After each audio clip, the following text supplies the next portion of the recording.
જય હો. અહીંયા પછી તમામ લોકોને મારા જય શ્રી કૃષ્ણ.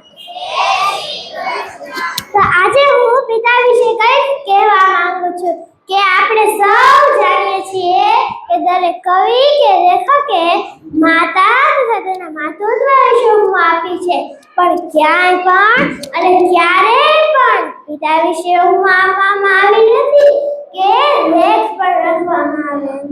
બાળક જ્યાં નાનું હોય ત્યારથી જ્યાં સુધી મોટું થાય ત્યાં સુધી તેને માતૃપ્રેમ નિબંધ જ આવે છે, પણ પિતૃપ્રેમ નિબંધ આવતો જ નથી.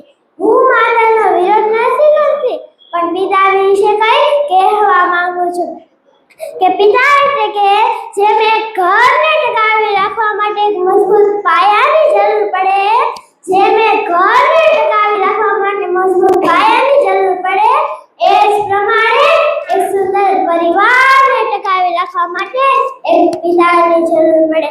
એક સુંદર પરિવારને ટકાવી રાખવા માટે એક પિતાની જરૂર પડે. પિતાની હાજરી સૂરજ જેવી હોય છે.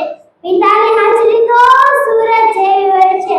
સૂરજ ગરમ જરૂર થાય છે, પણ તે ના હોય ને તો અંધાર છવાઈ જાય છે. તે ના હોય ને તેને અંધકાર છવાઈ જાય છે. માથોમાં ઘરનું ગૌરવ છે તો પિતા ઘરનું અસ્તિત્વ છે. મા પાસે અશ્રુની ધારા તો પિતા પાસે સંયમ હોય છે. જો બે સમયનું ભોજન માં બનાવતી હોય તો જીવનભરના ભોજનની વ્યવસ્થા એક પિતા કરે છે, કે જીવનભરના ભોજનની વ્યવસ્થા એક પિતા કરે છે. જો માં એક એવી બેંક હોય જ્યાં બધા સુખોનો સમાવેશ કરાવી શકાય, તો હું કહું છું કે પિતા એક એવું ક્રેડિટ કાર્ડ છે કે જ્યાં બેલેન્સ ના હોય ને તો પણ ખુશીઓ અઢળક મળે છે. જ્યાં બેલેન્સ ના હોય ને તો પણ ખુશીઓ અઢળક મળે છે. પિતા માટે તો બહુ એટલું ઓછું છે.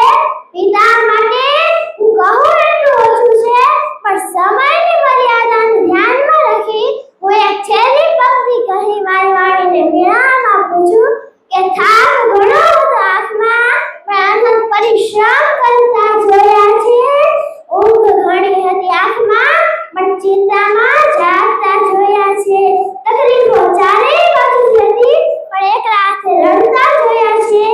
કોઈની તકલીફો વણોતા નહોતા, પણ અડધી રાત સુધી જાગી અમારા ભવિષ્યના સપના સજાવતા જોયા છે. ભવિષ્યના સપના સજાવતા જોયા છે.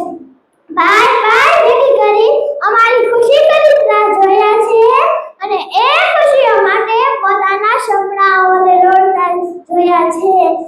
પોતાની પસંદગીને ના પસંદ કરી અમારી પસંદગીને અપનાવતા જોયા છે. વ્યક્તિ એક હતા, પણ વિશેષતા અનેક હતી. પિતા સ્વરૂપે મેં સર્જનહારને જોયા છે. પિતા